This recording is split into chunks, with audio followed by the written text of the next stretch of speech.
Hello, my fellow gamers, and welcome to our first matchup of the Total War World Championship, where we have Biblington versus Yekdo. Nailed it. Fantastic.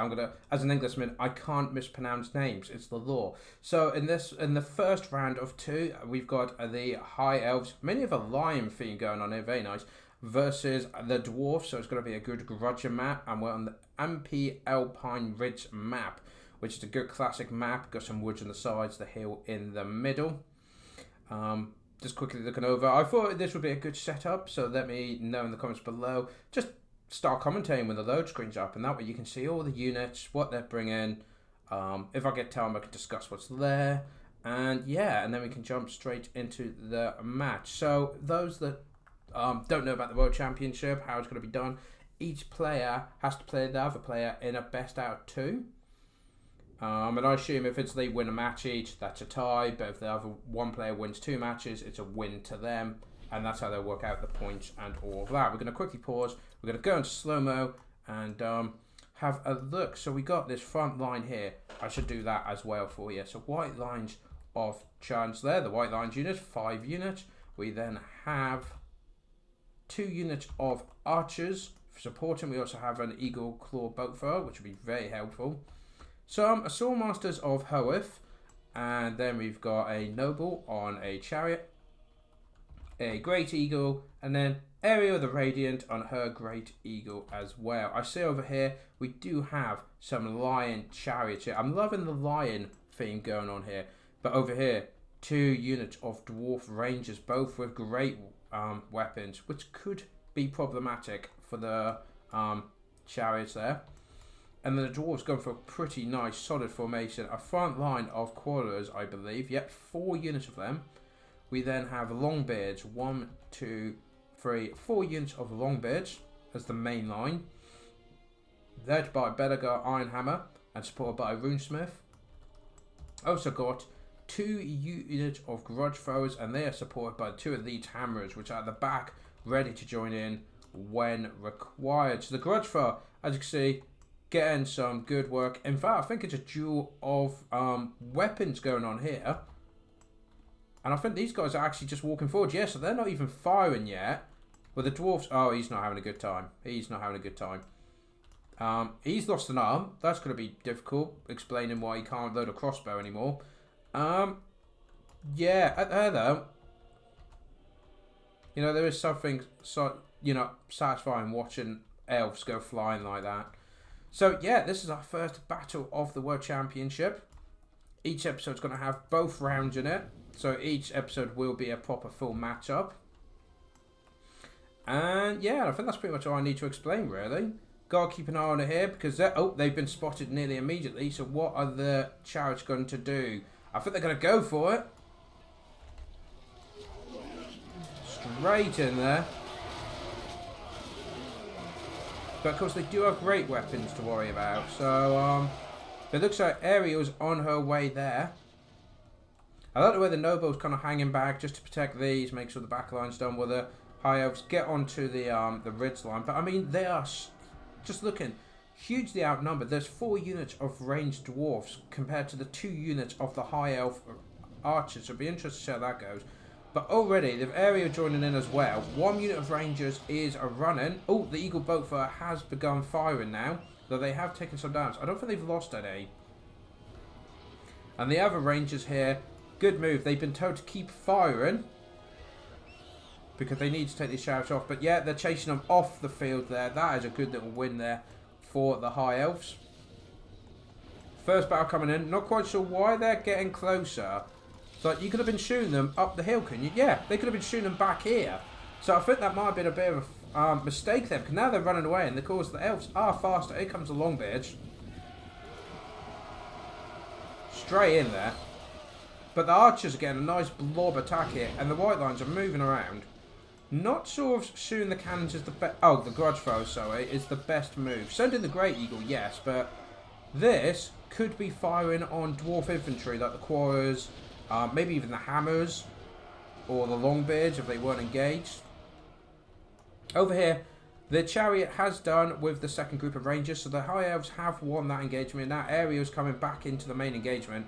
The noble is pushed in as well, and that chariot will be really helpful against the dwarf longbeards blocks there. Grudge throws. Again, it's interesting how the artillery's aiming at each other when, like, these could have done so much damage if they aimed at the White Lions. The same as this could have probably done damage. I mean, I guess it makes sense if both of these focus on them at the beginning to try and destroy them. But, I mean, have they actually destroyed any? No. They've not destroyed any. They've just killed some of the crew. And, in fact, how many kills have they had? 6. What are these guys getting? 12 and 16. Yeah, if they were going against Blob's units, they would have done so much damage. One of the unit's cores has broken. The archers are coming down to support. They're about half ammunition. And it looks like on the High Elves left flank here, these longbeards are being overrun. We do have White Lions making it to the back. We've got Great Eagle finally dealing with this grudge thrower. Hopefully be able to take it out. But yeah, I mean, the Swordmasters of the whole have been absolutely slaughtered. Look at this.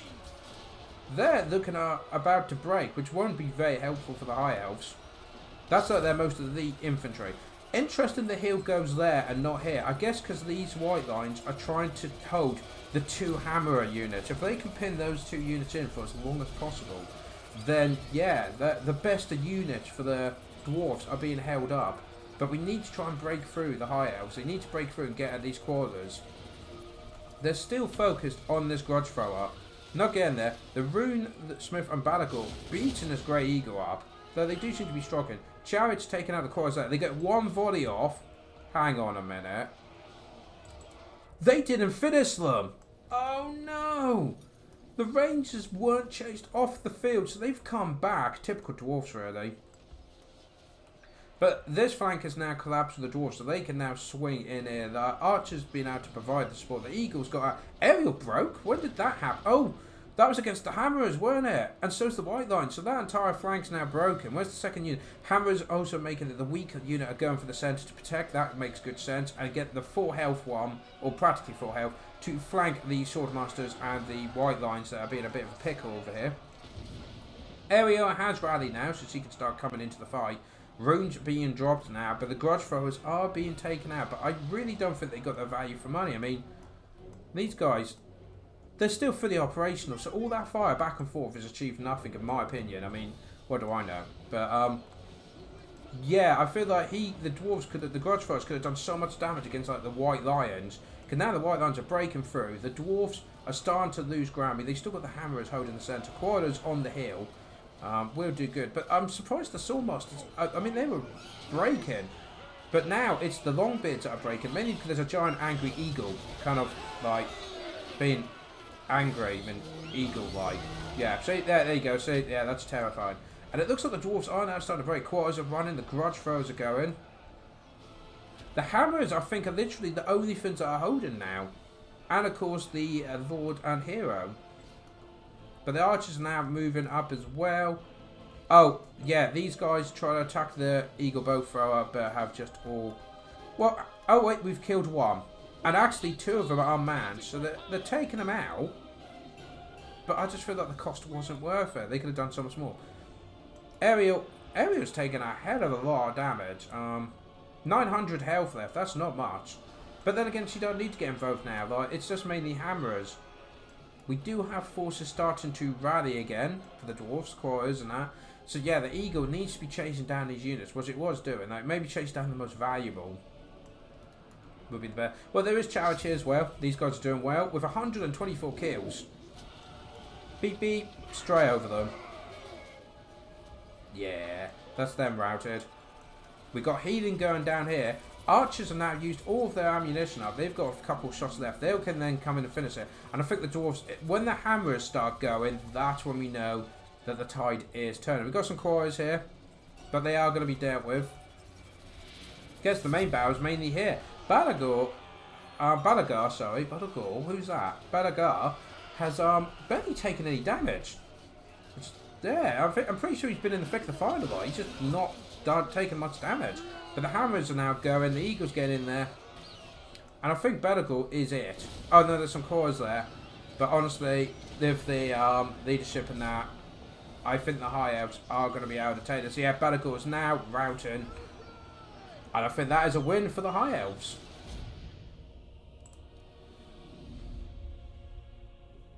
So a good win there by Yekdo.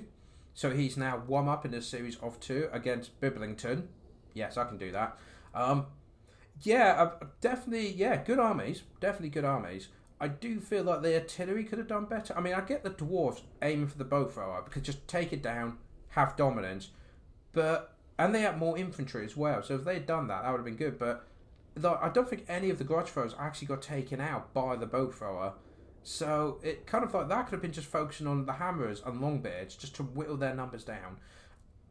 Big shame about the rangers of the great weapons getting picked out pretty much instantly. Though one did come back, get a few kills, but they did not get their value. So good job there. The line chariots really got their value, I think. If we go there, yeah. Damaged out, damage valued. So yeah, did a really good job. Pretty much they cleared those 2 units and then helped clean up the longbeards as they ran. So yeah, a great first game. We will now jump to game 2, which will be a human battle. Biblington playing as Goat, and we have Yekdo, who is 1 up playing as Bretonnia using King Leon. And yeah, I mean, a lot of infantry. Oh, I said it. Outriders, mortars will be very helpful here, I find. Cavalry, some Empire Knights. Can't go up against the Knights here, but I think, technically, do they have more cavalry, the Empire? What is this madness? 4 units of peasants though, men-at-arms, lots of archers. Yeah, but a good front line of spearmen, halberdiers, crossbows. Yeah, no, good mixed armies. I'm definitely liking the Empire one. But we'll see what Bretonnia, because obviously their cavalry can outdo the Empire cavalry quite easily. So we're going to slow it down just so we can go over formations. So just quickly for the Empire, we do have the Outriders over there, which I'll immediately forward them back. And yeah, we got 4 units of the crossbowmen at the front, the 5 units of spearmen in a nice checkered formation here, the 3 units of halberdiers guarding the rear, and the Empire Knights in a perfect position here to either outflank the enemy when they engage or charge forward to fill in any blanks. The 2 mortars are going to be good, and having the warrior priest as well in the centre will do really good to buff this front line. And you got Bavsagel flying on his little Pegasus. So if we have a look at Bretonnia, they have 4 units of peasants at the front line. This is can I just say how wide this formation is? Look at that. I mean, look at it on the map here. It is huge. The spread there. Probably worried about Balthasar is, and of course the mortars as well is a good pick. So we got 4 units of men-at-arms there. Then got the Holy Wardens, that's the one. And then we got Peasant Bowmen. And these are the poisoned, I believe. Yeah, poison? No, they don't. No, they don't. So it's just them. Okay, so 1 unit of poisoned archers, 2 normal. And then you've got the companions, the Quested Knights Regiment of Renown. And then Quested Knights over there. And I believe there's another unit. Yes, Quested Knights there. The Outriders are going to be a bit of a pickle. And the mortars are, oh dear. Yeah, you know what? I'm sure they'll be fine. They'll walk it off. You know, the legs or something. You know, it'll be fine. They're attacking them. They're charging the spades and shovels and pitchforks up against mortars. We're going to go full speed. Oh, and I also forgot as well. We got Paladin on a Pegasus. We've got a Damsel of Life on horse. And of course, the King on his Royal Hippogriff. Should probably remember like leadership. So what's good here, what the Empire wants to do is fire the mortar 1 volley, then I believe this is what they're doing. Yep, they're then focusing on another target. Do 1 volley, move to a target. Do a volley, move to a target. Because look, these guys instantly break. Boom, gone. As soon as they went in range of the crossbow. And of course that will have a negative effect on the following. And there's these Outriders are just being left here. Getting a beautiful flank shot on the men-at-arms. The peasants there pretty much gone. There we go. Ah, we do have the poisoned archers coming in. But the Quested Knights would not be able to get the Outriders. That's the problem. Holy Wardens getting, well, holier, apparently. Definitely hosing those formations, that's for sure. What's that going on? Is that... regrowth is going on them. Overcharge, just to keep them going. But yeah, I mean, even the men-at-arms. This whole point here is just collapsed. Yeah, and 1 group of Empire Knights are now moving. And the Outriders are getting some good shots in the rear of these Questing Knights, and this attack, I feel like the left flank of the Bretonnians has completely crumbled. Oh, is that some... Oh, no, the Questing Knights I mentioned it, that's right. But even the peasants, they're going to charge against spearmen and just, like, break instantly. Boom, gone. That's the front line gone. However, they did take a lot of shots from the crossbowmen. They took the charge from the spearmen. Now the men-at-arms can get in there. Oh, no! This charge of the companions is going through a peasant mob, so they can't get their speed up. I mean, they are getting into the crossbowmen. Meanwhile, Balthasar Gout is getting chased down. I mean, this is not a good matchup in any sense of the word here. Character, the mounts, the situation. It's not good. It's just... I wonder if you can just land them, like, and then get the spearmen and halberdiers to help. I'm not sure. But as you can see over here, the Bretonnian attack is completely floundered, which means the Empire can now focus on this here. The Bretonnians are getting in, but then they have to cycle charge, which gives the spearmen chance to get in. However, Balthasar has broken and is now being chased down. I mean, what's his speed? 112 against 100. So yeah, he can get away, but to be fair, it would be worth the king's points just to chase him off the field. But a lot of Bretonnian flags are flashing. These peasants have come back, done a second charge, and are now going. I think we've got mortars. Oh dear, what's going on? The mortars are being absolutely swamped by the paladin, and the Questing Knights got in there and have completely decimated them. Halberdiers trying to protect them, but fortunately that is a great catch there. So the Bretonnians, though their front line did stagger and struggle, they've taken out the mortars. They've taken out their leadership. Yep, Balthasar is long gone. And that's not great for the forces of the Empire, but they do have the Outriders still. The Spearmen are sturdy, and they still have the Warrior Priest. Where's the Warrior Priest? Over here. So he does help with leadership. And, I mean, these Questing Knights should not be in a matchup with Halberdiers, because they're just going to get chewed up. Warrior Priest getting out of there. But, oh, here he comes now. The King, good pick there. Try and get rid of their leadership. But, of course, the crossbowmen might decide to have a pick at that. Nope, they're going to do some friendly fire instead. Ah, the priest is trying to get the paladin out. So while we got this massive duel of, like, infantry going, it's actually all down to, like, the characters fighting each other, it seems to be. In this battle, at least. But, yeah, in goes the paladin. He's now routed, but the king, he's going to be a problem. I mean, they've got crossbows. If they can focus crossbows on him, and halberdiers pin him down to the ground, could work. Those archers being a bit of a pickle, being a pain there. Got to take them out. In comes the king, in the back of these spearmen, trying to get him to break. And also, he might be buffing their leadership. But over here, it looks like the main forces are breaking. Now, what he wants to do is, yeah, I think get one unit halberdiers on the damsel, and another... But, oh, no, never mind, they're pretty much breaking. Look at that. Questing Knights, the companions trying to get in there. But, yeah, that's what you want to do. I would get one of the halberdiers on the damsel, even if just to put pressure on her and make the opponent move them. But the Outriders... done a fantastic job. They've cleaned up the archers here. Yep, shattered them. They're pushing through. They're dealing with the back lines. That's what you want them for. Early harassment. Oh, even one of the mortar crews are coming back. That'd be huge if they could do it. But the warrior priest is not in a good place here. Not in a good place at all. He's only got 500. But look at this. Oh, this is what you wanted. He's broken. However... halberdiers and spearmen are now surrounding him, and the crossbowmen have nothing better to show. In fact, yeah, most of the army for Bretonnia is gone. So the Outriders are now charging. It needs infantry charging, and this is what they need to do. They need to do as much damage as they can to the king right away. Get that mortar manned again. Yep, the warrior priest has come back. No surprise yet. So we'll get the mortar, and then start firing into the blobs here that's left. But it looks like the Empire... But could this be a mistake? If they've split into two groups... and the leadership is not great. But I say that, the forces of Bretonnia have pretty much just broken. Even the companions have broken. So, bounce pack is in the favour of the Empire. However, the Bretonnians, I don't know where the Paladin's gone. I think the Paladin... Oh, that's another mortar crew. I think the Paladin's gone.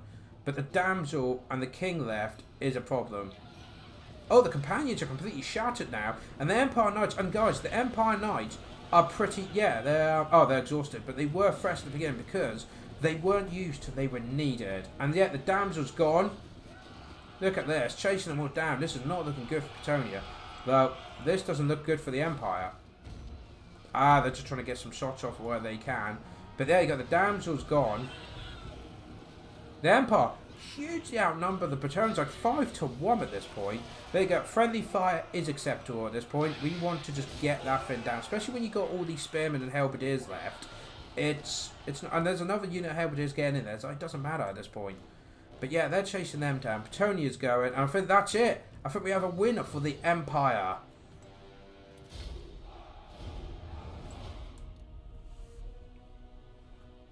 So, fantastic battle there. I believe that's a win each then. So that counted as a draw for tournament purposes. But if we have a look, the problem was the Empire was able to target prioritise, and they got rid of the peasants like in one volley.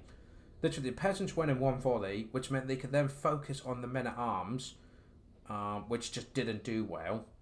The Empire Knights, I feel, were used to great strength. Like, they didn't try and out-cavalry the Questing Knights. You can't. So don't worry about that. Let your spearmen and halberdiers deal with that. I mean, look at the number of kills these halberdiers got. And the mortars, again, great job. This is what I meant with the artillery. Use it to take out blobs of infantry. And the outriders, again, did a fantastic job hitting them from the sides there. While, and then as soon as they could, they just charged in and broke them. And yeah, I do feel like the Bretonnians were having an uphill battle the entire time because of the target prioritization of the Empire. So guys, that is the end of our first video for the Total War Warhammer 2 World Championship. Do you like this format, how I've done it? Comment below what you thought of the matches, the armies, and how you would have done things differently. And I look forward to seeing you for the next one. Till then guys, take care.